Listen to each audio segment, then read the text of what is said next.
Umabot ako, ang kinakain ko na lang that time, hopya.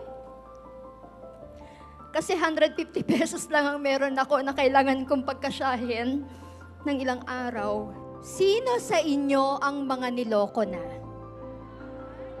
Huwag nang mahiyang magtaas ng kamay. Mga sinaktan. Sige na, taas nyo na yung kamay nyo. Mga niloko, sinaktan, pinaasa, pinaikot, na manipulate.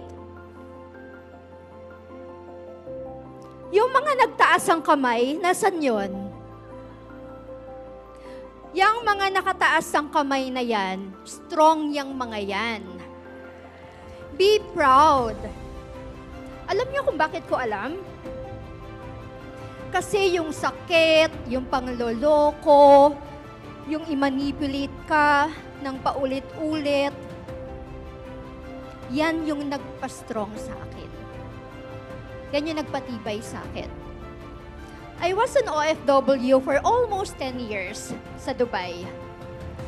At sa Dubai ko na-experience yung pinakamasasakit na experience so far sa buong buhay ko. The most devastating heartbreak, yung ma-terminate, broke and broken.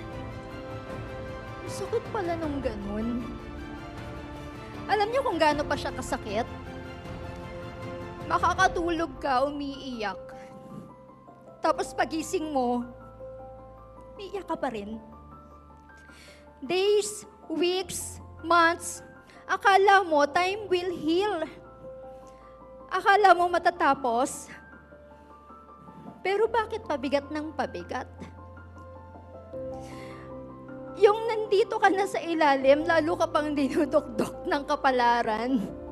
Sakit pala nun. And then I have one prayer. Sabi ko, Lord, payakap. Lord, hawakan mo ko please kasi hindi ko na kaya tong gantong sakit. Lord, pakapit. Kasi pasuko na ako eh.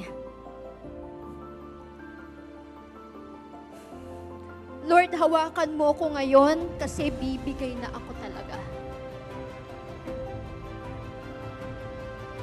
But then again, I reminded myself, ano nga bang ginagawa ko sa Dubai? Hindi ako masaya. Broken ako eh. Na-terminate pa ako, wala akong trabaho.